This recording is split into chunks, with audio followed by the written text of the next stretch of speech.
Hey guys, and welcome back to your One Room Schoolhouse. If this is your first time stopping by my channel, my name is Mary Barfield and I'm a homeschooling mama to a rising first grader and third grader.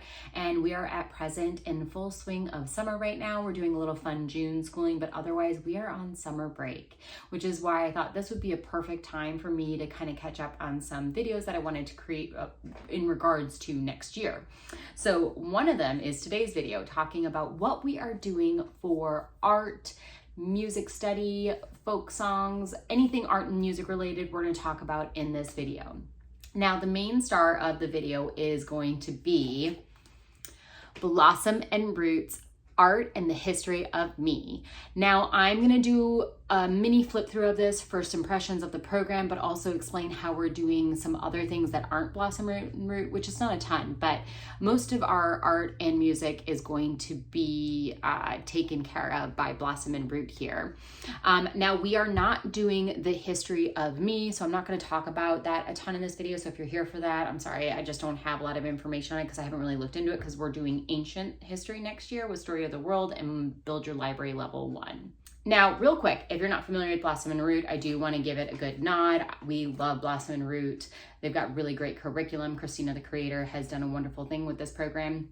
It is a Charlotte Mason Waldorf inspired curriculum, heavily literature based. It is secular and it comes in a digital format. So you either have to print it or have someone like a printing shop print it for you if you want a physical copy of it. But I know a lot of families do just leave it on their iPad, their computer, and they have no problems with that, especially because there are quite a few clickable links in all of her curriculum, not just this one, but all the curriculum she offers. She has a lot of resources in her different curriculum offerings, and I love that she does provide so many videos because my kiddos are definitely visual learners, so I love that they have that offering. Now, Blossom and Root does have full grade level curriculums that include, each grade level includes language arts, literature, a little geography, nature study, science, and then of course art, I think I mentioned. So they pretty much all you have to add is math and like a phonics reading program and a little bit more language arts if you want something that's a little bit more heavy handed with language arts. Again, it's a Waldorf inspired program, so it's a little bit more gentle right off the bat. So if you want something a little bit more stringent when it comes to language arts, I would also add in something of that nature. Now, with this, she also offers her grade levels broken up into pieces. So if you just want to buy level 0's art, you can just buy the art. You don't have to buy the whole entire grade level program. And she offers at present pre-K, so her early volume 1 and early years volume 2, those are like preschool pre-K level. She has level 0, which is kindergarten, and then she has 1st through 5th complete levels at the time of filming this available. She almost has the entire grade 6 level out. She's been putting out pieces of it as she gets them completed, but I think she's still working on art for level 6 and the second half of science, if I am not mistaken, at the time of filming right now. And then of course she'll continue to release grade levels as we go. I'm not entirely sure. I hope that she is going to be providing offerings all the way through high school, but that might be wishful thinking. But I know she's at least going, I think, through level 8. So we'll see what she comes up with there. Okay, now that we've gone over the logistics of Blossom and Root, I'm gonna go ahead and flip this camera around and share with you the inside of this book. I'm gonna show you how she has it laid out. I'm not gonna share anything more than what the sample provides online because I don't wanna break any copyright rules, but I also don't wanna, give away the cow for free or whatever the phrase is. If you've been around here for a long time, you know I try to use phrases, but I'm terrible at phrases. And I don't know why I just keep trying to do it. I just need to stop. But you know what I'm saying. I want to honor her work and I don't want to share anything that isn't available in the sample, but I'm going to go over my impressions of it, why I like this, how we plan to use it, and then additional things that we will be bringing in to enhance our music and art study for next year. All right, y'all, so here is the curriculum. So as we get into here, you'll see that this level 0 is a secular art, music, history, and geography curriculum. I'll explain where the geography component and the history component come in, even though we're not really using those, we're just using the art and music portion of this curriculum. And it says level 0, so it is technically geared toward a kindergarten age child. However, I think especially if you cut out the history and geography component of the art and music can easily be used with any elementary age student, heck, even into middle school, frankly. But I'll share that with you guys in a moment here. So at the beginning of all of Blossom and Root's curriculum, oh, and I forgot to mention that she doesn't just have a grade level curriculum. She also has additional offerings. One is an American history curriculum that she is in the process of finishing up. It is a 3-year or 3-volume American history curriculum study. So she has volume 1 and volume 2 out, and at present she's working on volume 3. But when she gets that out, it'll be a 3-year American history study.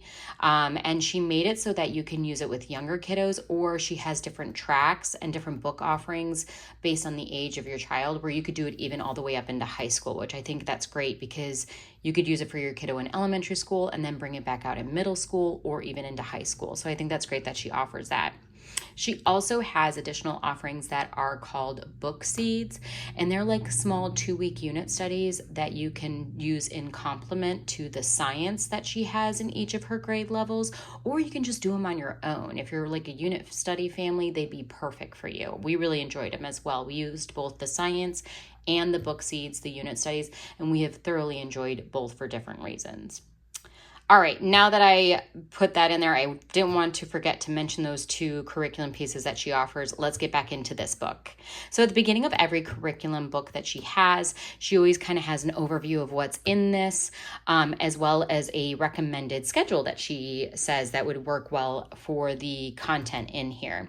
So this curriculum has 4 parts to it. It has the history of me, it has the picture and artist study, and then it has the music and composer study, and then it rounds it out with an exploring and expressing with art portion. So that's where you're actually doing the art with your kiddo. And she recommends doing this on a 4-day schedule. So she says day 1, complete the history of me prompt. Day 2, complete the picture and artist study. Day 3, complete the music and composer study. And then day 4, complete the art activity. Now, these are not meant to be very long lessons. That's kind of a nod to that Charlotte Mason inspiration. They're meant to take no more than 10 to 15 minutes, even including the art activity, unless you want to go down the rabbit hole and you want to do more. But what she provides is fairly straightforward. It's effective and simple, and that's really why we like her art programs. She also provides the alternative for a 3-day schedule. And then she's also here, this is something really important to mention, the clickable links for all artwork, videos, and websites can be found at the back of this guide. I did not print those out because I'm leaving them on my computer because they're clickable. So I won't be able to show those to you in this book, but I'll show them to you on my screen later. I actually opt to put every single link in every curriculum, not just this one, but like Story of the World, all the curriculum we're using for next year, I put them all in Trello. But if this is one of your only curriculums that you're going to be using that has clickable links, I would just keep the back page of this program pulled up on a file on your iPad or your phone or your computer, and just have it where you can click it every week and click down into whatever you need.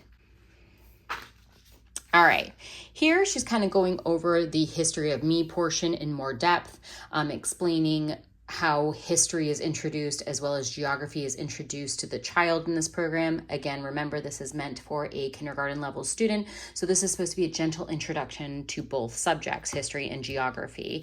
And I'll talk about that a little bit more once we get into the first lesson and share that with you. But essentially, she has the mindset that history, when you're introducing it to a child to get them to understand the concept of the past and timeline and things like that, the best way to start is with their own history in her mind. Have them understand their timeline, which is maybe probably 5 or 6 years old. And then also expand upon that timeline and understand their history's timeline and so forth. So that's where she's kind of talking about how she does that in here, as well as geography. Geography should be locally taught first. Don't say, hey, this is the globe. Let's first start, hey, this is my house. This is my street. This is my town, my state, my country, etc., and go out from there. So that's just her and this page explaining that's her approach when it comes to these 2 subjects. Next, you'll see you have a contents for art and music for the school year. So every 4 weeks, you're going to be studying a new composer and a new artist. And every week you'll be studying a new piece of the composition from the composer, as well as a new art piece from the artist. Now you'll see I've made some additional changes here, but you can probably still see who was behind before I crossed out who it was. So week 1, you're supposed to be studying Claude Monet. We studied him last year, so I'm replacing him with Camille Pissarro, based on a recommendation from Ambleside Online's art for this coming year. And then also here we studied Frederick Chopin last year, and again, replacing him with Wolfgang Mozart because we have not studied him. What myself and my kiddos love about this art and music list and this lineup is the fact that they are both males and females. They are young, they are old, meaning some of these people have gone and passed and they're classics in the right of their music and their artwork, and some are new, which is good because art is worth studying from the past as well as right now. Techniques change and evolve, and we have to understand how art has done that.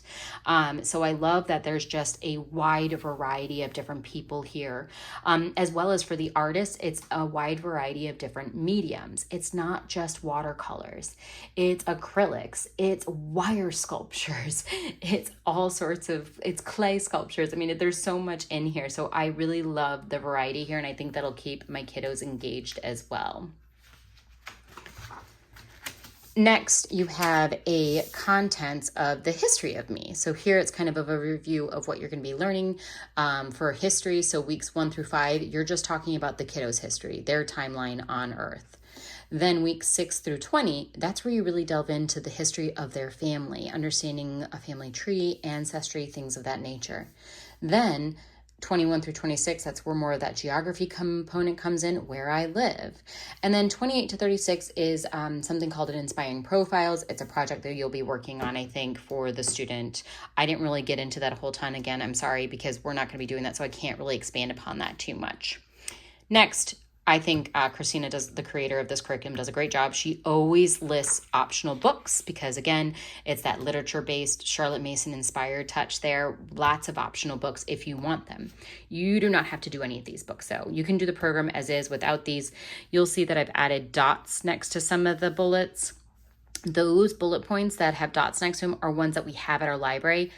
In an effort to not fill up my bookcases as well as save some money, I am only pulling in books from our library. If we don't have, like for week 13 to 16, none of these are at our library and I couldn't find an alternative. So we're just not going to pull in extra books those weeks and it'll be fine. So we're going to be pulling in those. And then on top of it over here, I've added in one, like we didn't have the recommended book for that, but we did have Bottle Tops, The Art of El Anatsui. So I'll be able to bring that book in. Here she has additional books for the History of Me portion that you can check out, see if you've got them at your library as well. And then this is my favorite thing that she does. She puts her supply list all together and she breaks it out by week, because I'm sure I'm like a lot of other homeschool moms. If I don't have the supplies on hand, I do not do the artwork or the fun STEM experiment for science or anything like that. So I am much more likely to do it if I have the things on hand to do it. So I'm going to make a really good effort this year of looking ahead and like getting the first 12 weeks or whatever worth of supplies and have them ready to go so that I don't have to worry about it. And when I flip this open and I say, week 5, we need pipe cleaners, I've already got those. Let's do the project. So that's what I love about this. It's I know it's kind of open-ended, but it's also very open and go and user-friendly. So I love Blossom and Root in the way that they kind of put together their curriculums and plan them out. Okay, so here we have week 1. As you can see, I drew a big X through this because 1, we are not doing History of Me, and 2, we are replacing Claude Monet with Camille Pissarro, which this does not come in the Blossom and Root curriculum. This is just me. I printed this up inspired from the Ambleside Online selection. So these are the paintings that they recommended, and so we'll pull from those for the 4 weeks that we study Camille Pissarro. But let's pretend you are doing History of Me. So let's say week 1, you open this up on Monday, you're going to do History of Me. So here is your prompt. and it'll tell you what kind of to talk to the child about. I would just open this up 2 minutes before I sit down with my kids, read this over and say, okay, this is what I'm going to be talking with my kiddo about today. And then what you're going to be doing is how I got my name. And then you will complete the page in their notebook for that. I did not print off the notebook for this video, guys, because again, we're not doing the history of me. I apologize if you wanted to see that, but they do have the sample pages on her website. Go check those out and it'll give you a good idea of what the notebook looks like for history of me. Then for part 2, so let's say it's day 2, we would do Claude Monet. We'd kind of do like an intro, like, hey, this is who we're going to be learning about for the next 4 weeks, and then kind of talk about their artwork, etc. This might be a good time the first week to bring in one of those picture books, those optional books that we have available to kind of talk about the life of that person. And then this is the featured work of art that we will be studying that week, Luncheon on the Grass. The clickable links will be in the back of the book, or like I did, I put it all on my Trello, so that's when I would pull that up. We'd click that link and then do a little bit of a picture study with that. But since we're not doing Claude Monet, I would just replace this with Camille Pissarro. And I created this I didn't create the biography, I copied and pasted it from a children's art encyclopedia. So, and then we'd probably study Deleuze Hill, or we do The Woods at Marley, and we'd study that the first week. Then day 3, we will do our music and composer study. Again, introduce Erilyn Wallen, which is that first composer. Again, if I've got that picture study, that picture book from the library, I'll bring that up. Or you know what another good option is? If you don't have them at your library and you don't want to purchase them, go on YouTube and search a read aloud for the book that you're trying to find. There are so many read alouds on YouTube, and let your kiddo watch that on your computer or your iPad. And then we will listen to the recommended composition for that artist, and then we're done for the day. And then part 4, so Thursday we'll say, we would do the exploring and expressing with art. So this is where we do our art activity. It'll say here, this is what you need. So we're going to be doing some painting that first week, and we're going to be learning about the technique of dabbing. I love that we are going to learn about techniques.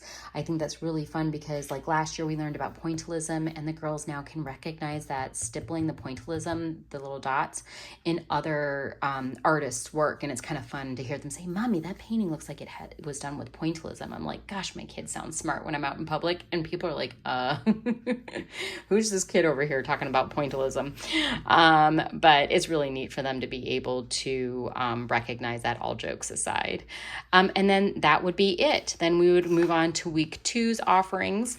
Now, something additional we are going to do on Fridays, or I think I slated it for Fridays, is my kiddos loved doing the folk songs from Ambleside Online this past year. So we're talking about music. We're going to incorporate the folk songs from this upcoming schedules from Ambleside Online into our music study.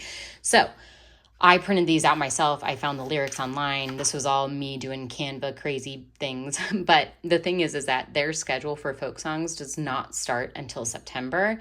And we start school at the end of July. So I needed something for August. Well, I didn't need something. I wanted something for August for the girls to listen to and study. And I was like, you know what? I don't think they know the Star Spangled Banner. And I think if you're American, it's kind of like you need to know it. It's a rite of passage kind of situation. So we're going to be listening to this August. And what I do with the folk songs, we pull it up one time a week, normally on a Friday, kind of make it more fun. And we just pull it up on Spotify and we listen to it. I have the lyrics here so my oldest daughter can follow along with me. And then sometimes we'll break down some of the lyrics and just kind of talk about it afterwards, what their feelings were from it.